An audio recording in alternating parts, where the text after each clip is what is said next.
Meus queridos e amados irmãos, a paz do Senhor Jesus Cristo. É mais uma oportunidade que o Senhor nos concede para, nesta oportunidade, estarmos comentando a lição 5, que será estudada efetivamente no dia 5 de agosto em todos os templos da Igreja Evangélica Assembleia de Deus. E o tema da nossa lição, que continuamos a estudar dentro do livro de Ruth, é o casamento de Ruth e Boaz.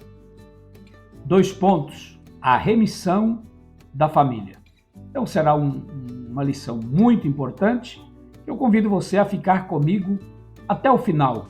O texto áureo temos em Ruth 3:11. Agora, pois, minha filha, não temas, tudo quanto disseste te farei, pois toda a cidade do meu povo sabe que és mulher virtuosa, disse Boaz para Ruth. A verdade prática: uma mulher virtuosa tem um valor incalculável por seu caráter e sua disposição de servir a Deus e servir também a família. Com certeza, a Bíblia diz que o seu valor muito excede a dos rubins, não é? A palavra do Senhor lá em Provérbios, capítulo 31, é onde ali exalta, né? Honra, né? A mulher virtuosa. E Ruth era essa mulher virtuosa também. Que o Senhor levante muitas mulheres virtuosas e que dentro da casa de Deus essas mulheres sejam também baluartes, colunas, tanto da parte do louvor, na oração, e hoje Deus tem levantado muitas mulheres até na ministração da sua palavra. A leitura bíblica em classe está em Ruth capítulo 3, de 8 a 10, e também Ruth 4:11, aonde se encontra, não é, o nosso texto áureo, viu? Onde se encontra o nosso texto áureo. Muito bem. Nós vamos ver, meus queridos, na introdução da nossa lição, que o tema da presente lição é o casamento, não é? Aqui nós vamos falar de uma festa de casamento. Interessante que o livro de Ruth, que todos aqueles que estão acostumados com a leitura bíblica, né, vê que o livro de Ruth é um livro que ele realmente começa muito triste e termina muito alegre, não é? Assim são as coisas de Deus, né? Até Jesus chegou a dizer: vós que agora chorastes, vocês vão depois sorrir, né? Nós hoje estamos chorando, mas depois nós vamos sorrir. Então o livro de Ruth, ele mostra isso. Começa com fome em Belém, a família se saindo da sua cidade, indo para terras de deuses pagãos, né? Quando Elimeleque sai com a sua família e vai para Moabe. Depois o retorno desta família já sem os 3 homens da casa, sem o Elimeleque, seu Malom, seu Quilion, e volta 2 viúvas, né? Volta 2 viúvas. A Noemi, ela volta tão triste, tão amargurada, que disse: não me chame de Noemi, que é prazenteira, mas me chame de Mara, amargosa, não é? Amargurada. Então este livro, que começa com fome, com morte, com tristeza, ele está agora terminando com casamento, com festa, com barriga cheia, não tem fome mais, não é? E com o nascimento de uma criança. Então nós vamos encontrar na introdução da nossa lição que o comentador disse: nosso Deus é poderoso para reverter tragédias em bênçãos. Quando você pensa: aquela família ali está acabada, aquele fulano ali, coitado, se acabou, aquela irmã ali, coitado, está destroçado. Mas não é assim. Deus, ele é poderoso. Você lembra da história verídica, verdadeira, né? Contada pelo profeta Jeremias, né? Quando o Senhor, ele disse, vai para a casa do oleiro, desce e vai na casa do oleiro, e ele desce e vai lá na casa do oleiro, aquela casinha simples, lá está o oleiro trabalhando, e o vaso se quebra onde? Na mão do oleiro. E o oleiro pega aquele vaso quebrado, desfeito, né? E ele não joga aquele barro fora. Não, ele podia ter jogado esse barro aí está quebrando muito, vou jogar fora. Não, ele não jogou o barro fora. Ele pegou aquele mesmo barro e fez um novo vaso. E a Bíblia diz que ele fez segundo lhe aprouve, segundo o seu desejo, o seu querer, né? E aí o Senhor tira aquela lição e fala para Jeremias, será que eu não posso fazer também da casa de Israel do mesmo jeito que esse oleiro fez com este barro, né? Com este vaso? Então, nosso Deus, ele pega gente quebrada, gente destroçada, cana trilhada e pavio fumegante e transforma novamente em tochas acesas para a sua glória.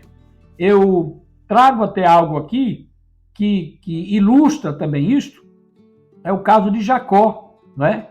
Jacó, que o seu nome, aonde aprendemos isso a longas datas, né? Que o nome de Jacó significa enganador, usurpador, suplantador, né?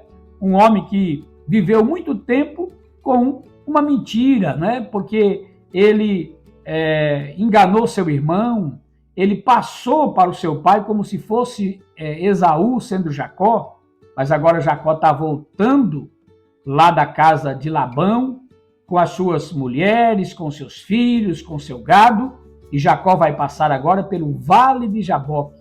Inclusive eu tive lá no Vale de Jaboque, aonde Jacó passou. E ele vai passando pelo Vale de Jaboque, e quando ele chega lá, todo mundo passa, ele fica sozinho, e ele tem uma luta aquela noite. E enquanto ele está lutando, o anjo com quem ele luta, com o qual ele luta, pergunta, qual é o teu nome? Eu sei que aquilo ali fez Jacó voltar muitos anos atrás, quando o seu pai perguntou, quem é você? Você é Esaú? Como é o seu nome? Ele voltou, porque para o seu pai ele mentiu, ele disse, eu sou Esaú. Mas agora quem está perguntando para ele é Deus, é o anjo do Senhor, como é o teu nome? E ele não nega, ele diz, eu sou Jacó. O meu nome é Jacó. E o Senhor disse para ele, não, a partir de hoje, você não vai ser mais Jacó, você vai ser Israel, porque você é príncipe de Deus. Ou, também em outra versão, como príncipe, lutaste com Deus.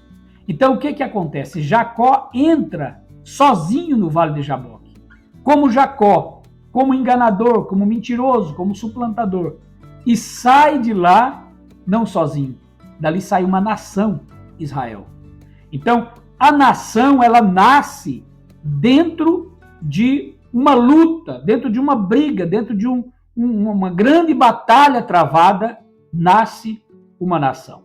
O Senhor, ele está dizendo para nós que dentro desta grande luta, o Senhor, ele vai reverter o quadro e, assim como reverteu para Ruth, para Noemi, o Senhor também promete para o seu povo, para você que confia no Senhor, o Senhor está dizendo, eu vou reverter esse quadro e vou transformar esse quadro de infâmia, este quadro de desonra, este quadro de fome, este quadro de tristeza, este quadro de escassez financeira.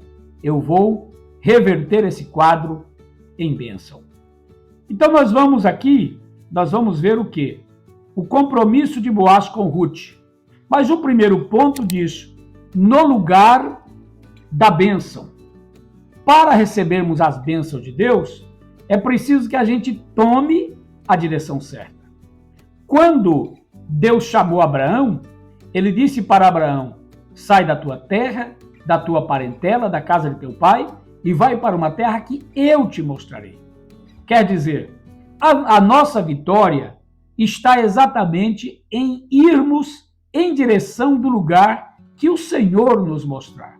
E foi isso que aconteceu. A Bíblia diz lá em Ruth 1,19 que Noemi e Ruth voltaram para Belém. Voltar para Belém é voltar para a casa de pão. voltar para Belém é voltar para o lugar aonde a Bíblia diz que o Senhor tinha visitado o seu povo. Oh, como é bom ir para o lugar aonde Deus está visitando, não é? Aonde está acontecendo os avivamentos, aonde Deus está usando os seus servos na libertação, na salvação de almas, nas curas divinas, no verdadeiro milagre e maravilha que Deus esteja operando. Então, Ruth e Noemi, a primeira coisa que eles fazem é ir em direção à bênção. Noemi não quis saber de ficar em Moabe. Noemi disse, eu vou voltar para o lugar onde Deus está visitando o seu povo. Depois, é estar exatamente no lugar da bênção. Então, o primeiro item diz o lugar da bênção. O lugar da bênção era Belém. E, mais especificamente, os campos de Boaz, aonde Ruth foi, porque a sua sogra Noemi, com muita experiência com Deus e também com o tempo aprendeu essa experiência, disse, minha filha, vai rabiscar, viu? E vai colher, né, aonde os pobres e os estrangeiros podem colher. E ela foi, né? Como disse Ruth, tudo quanto me disseres, farei, viu? Tudo quanto me disseres, farei. Ela foi obedecendo às ordens da sua sogra, a sua sogra Noemi. E eu coloquei aqui, a vitória está na obediência. Quando obedecemos à voz de Deus, Deus nos abençoa. Não há erro, não tem erro. É como 2 e 2 é 4. É como o sol que vai brilhar amanhã. Obedeceu a Deus, a vitória é certa. Desobedeceu a Deus, o fracasso é certo. Então nós vemos aqui que o nosso comentador, ou comentarista, ele chama a atenção também que Ruth não quis ser autônoma, independente, sair por conta própria, mas ela consultou a sua sogra, que era uma mulher já mais vivida do que ela e conhecia aquela terra. Ela não buscou falsas liberdades, como as que são pregadas hoje pela ideologia feminista. Ele traz aqui, né, ele entra nesse assunto aqui e puxa um pouquinho esse assunto muito em voga hoje, aonde o movimento feminista ele prega esta libertação da mulher, quando na verdade se torna muito mais uma escravidão do que uma libertação. A sua lealdade e sujeição fortaleceram o desejo de Noemi de vê-la casada novamente. Quer dizer, essa menina é obediente, ela precisa casar. Então, ali, Noemi, ela começa a estratégia, né? Porque ela sabia também, já que tinha um parente remidor, e esse parente poderia casar com Ruth. O casamento é uma instituição divina, fundamental para a solidez da família, da igreja e da sociedade. Foi o Senhor, em Gênesis 2,18, não é? Que disse que não era bom o homem ficar só, mas que ia fazer para ele uma adjutora.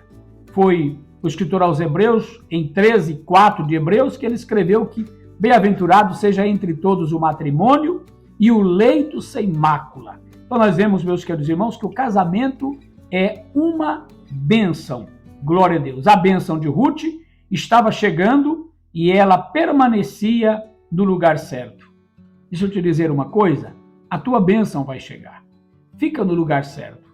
Mas, pastor, eu tenho passado tanta prova, eu tenho passado tanta luta, o meu casamento tem sido um desastre, o meu marido ou a minha mulher, a minha família tem passado tantas provas, mas deixa eu te dizer, fica no lugar da bênção. Fica com Cristo, fica aonde o Senhor te mandar, porque certamente a tua vitória chegará. A iniciativa de Noemi. Os cereais colhidos eram levados para a eira, um terreno plano preparado para a debulha das espigas. Noemi soube que naquela noite Boaz faria aquele trabalho. Bom, o que é que nós vamos ver aqui então? Eu falei sobre a direção da bênção, voltando para Belém, o lugar da bênção, Ruth na eira, não é? Ruth na eira. Então nós vamos ver aqui em Ruth 2, 12, 3 de 1 a 6, aonde Ruth, cumprindo um conselho de Noemi, ela vai para a eira. Ela vai para a eira e deita aos pés de Boaz. Boaz ia passar a noite, porque outro dia eles iam debulhar os grãos. E ali então, ele estava coberto com uma capa, e Ruth vai, levanta um pouquinho a capa e deita aos pés. Isso era um costume, viu? Isso era um costume natural, né? Era um costume natural da época da mulher, né, que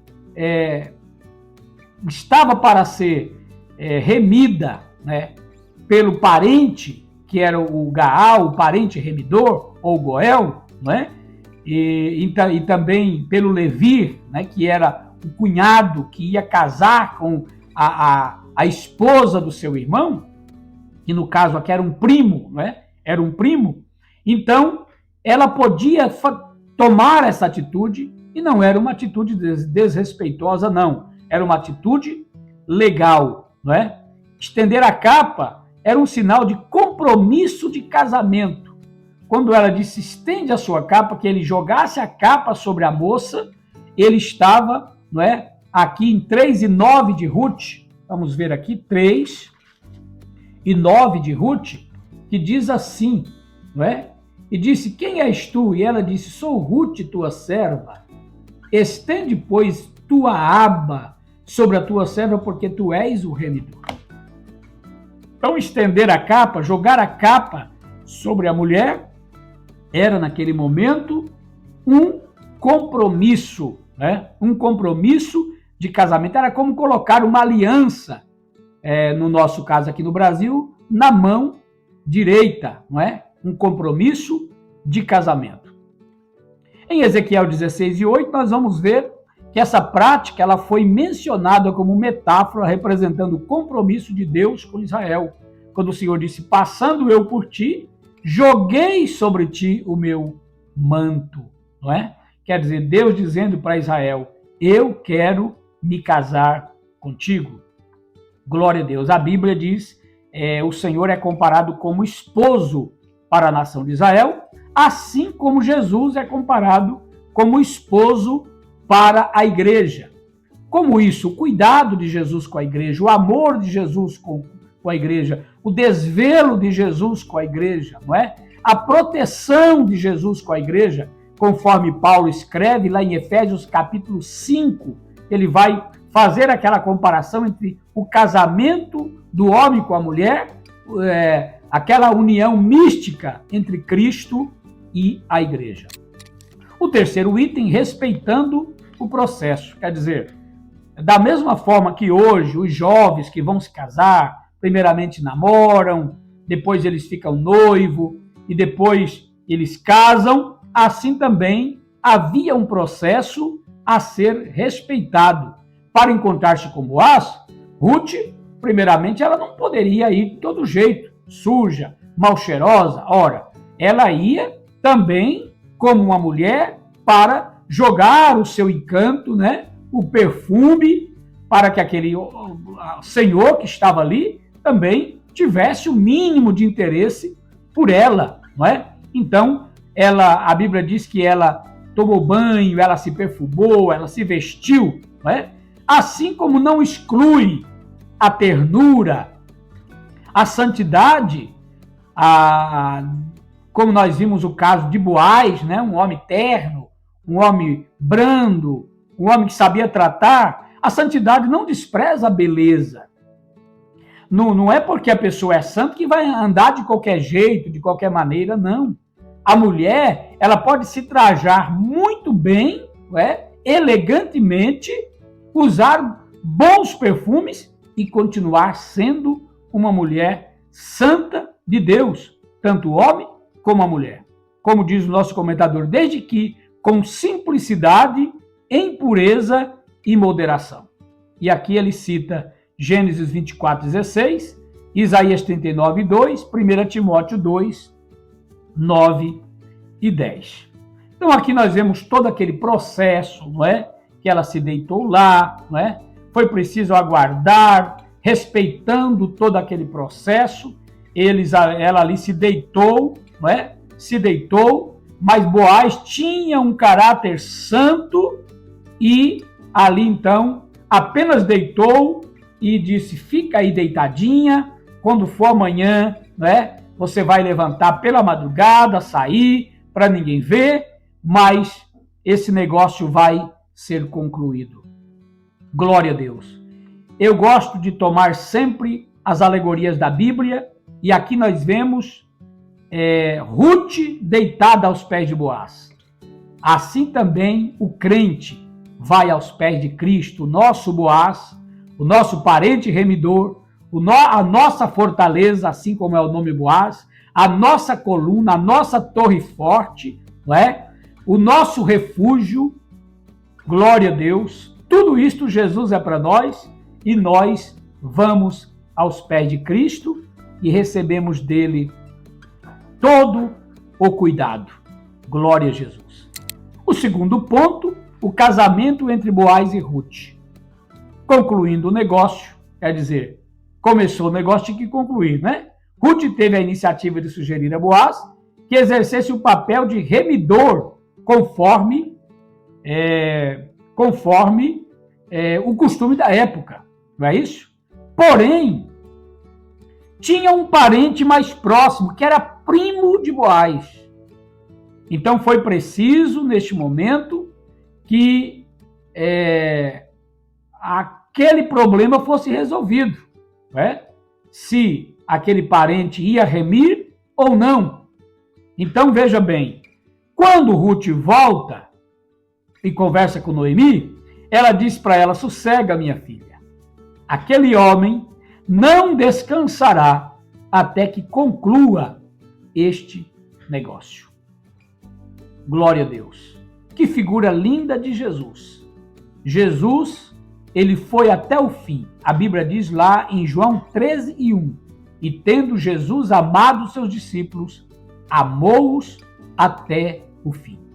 Glória a Deus. Jesus não descansou enquanto não concluiu. Olha, e veja bem que foram muitos que tentaram tirar Jesus da sua rota, tirar Jesus da cruz.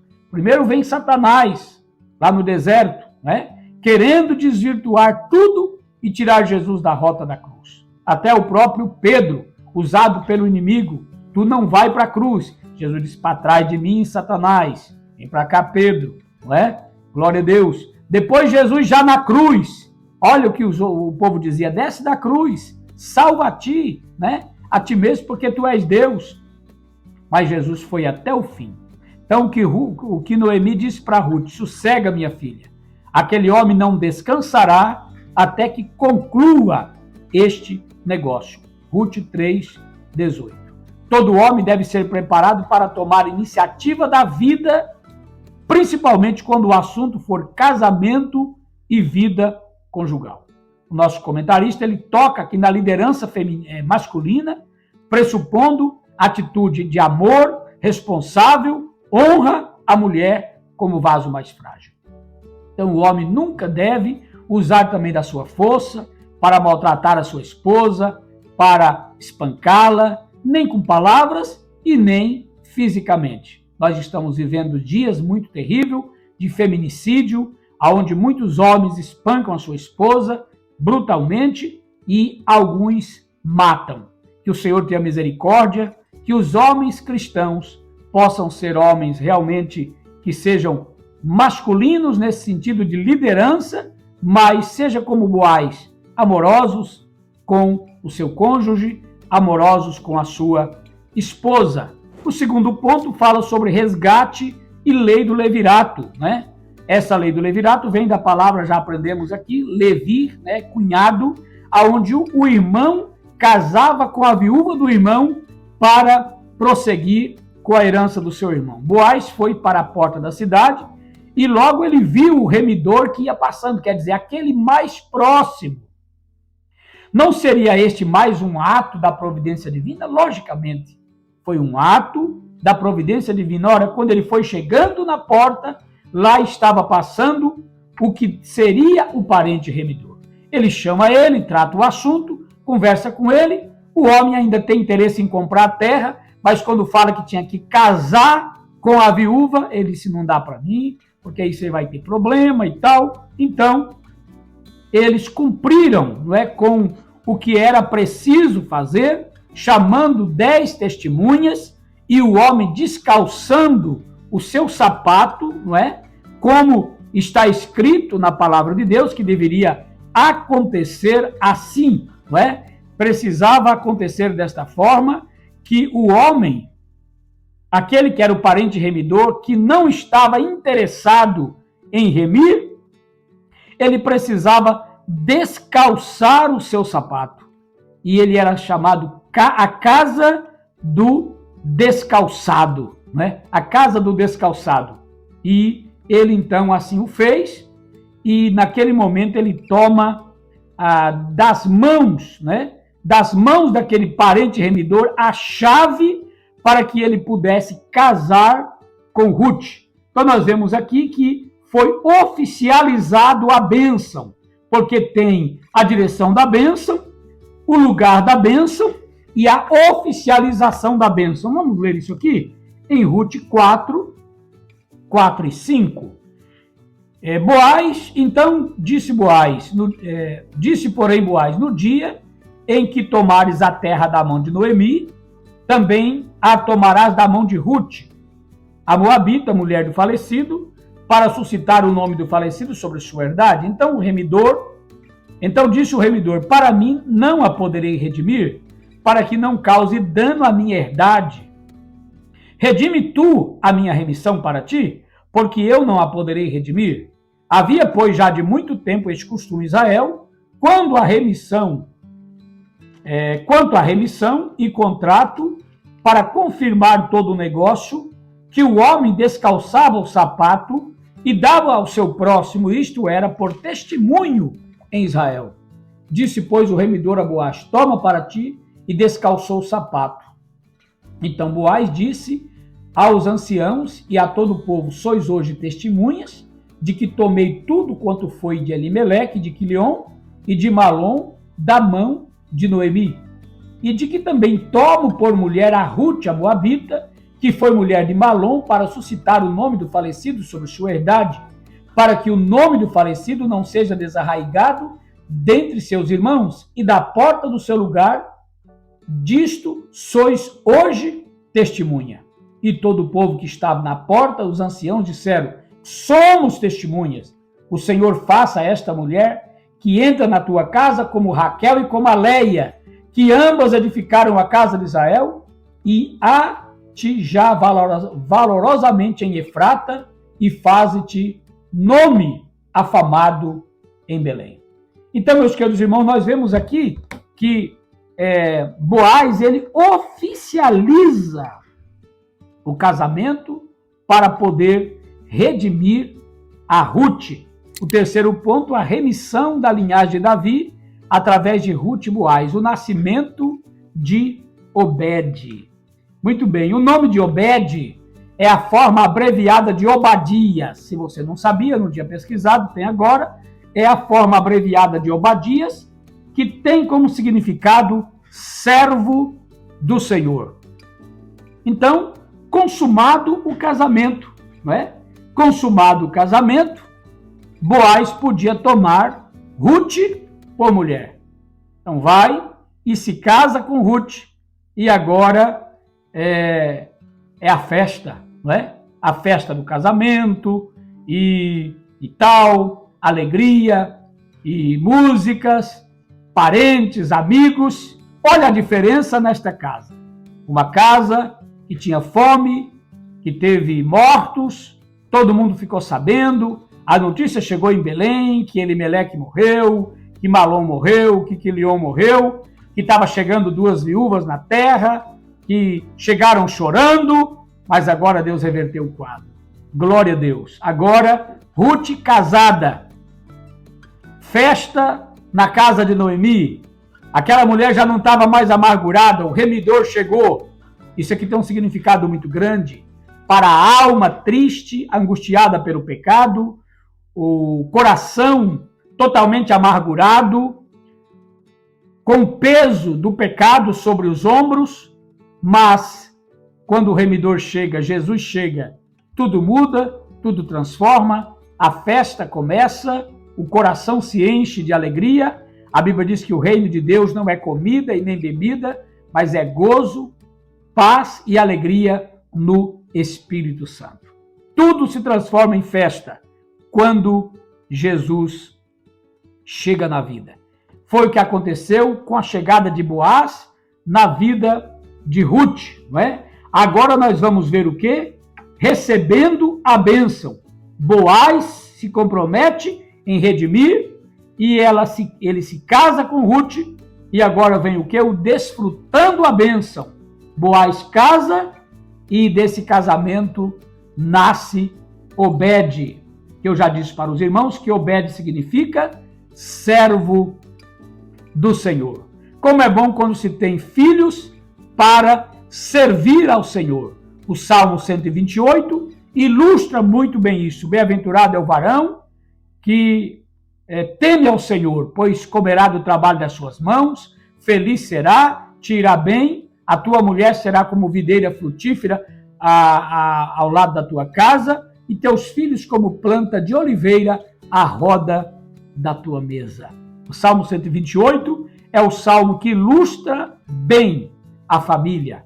Glória a Deus. O Salmo 127 fala daqueles que enchem a sua aljava de filhos que são como flechas, né? São como flechas. E aí estava um filho que ia trazer muita bênção, não somente para a casa de Noemi, para a casa de Ruth, para a casa de Boaz, mas este filho, ele seria a bênção para toda a nação de Israel, porque dele viria Jessé, de Jessé viria Davi, toda a linhagem davídica e, por fim, Jesus como filho de Davi.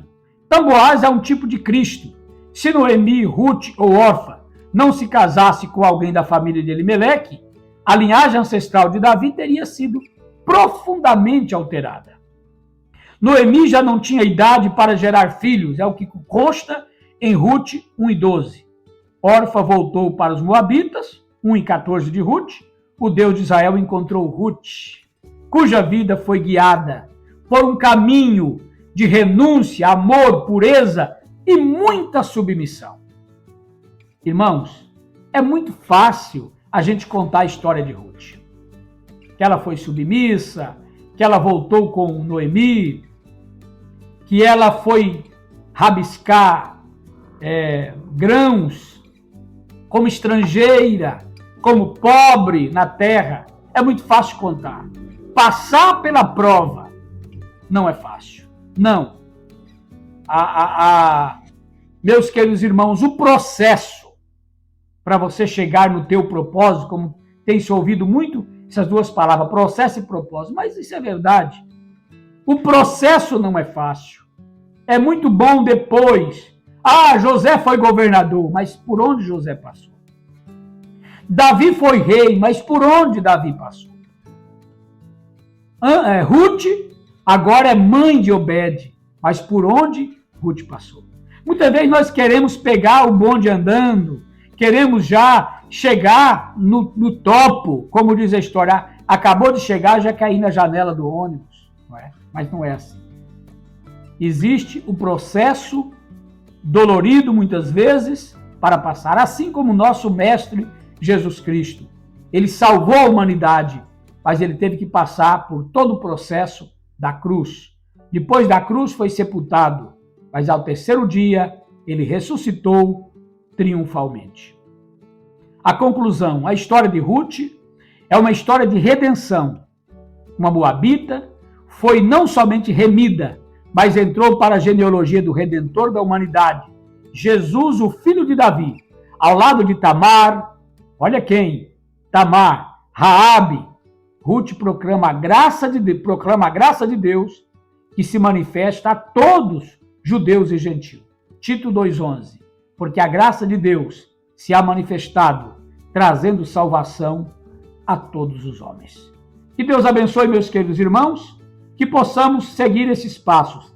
A direção da bênção, o lugar da bênção, a oficialização da bênção, recebendo a bênção e desfrutando da bênção. Oremos ao Senhor. Pai querido, obrigado, meu Deus, por esta explanação desta escola bíblica e que os irmãos sejam abençoados e edificados através dela. Através de Cristo, o nosso verdadeiro Boaz, o nosso parente remidor, que remiu a nossa alma do pecado, do mal, do inferno e abriu-nos o vivo caminho para chegarmos aos céus. Que Deus te abençoe, um forte abraço, até a próxima semana, em nome de Jesus.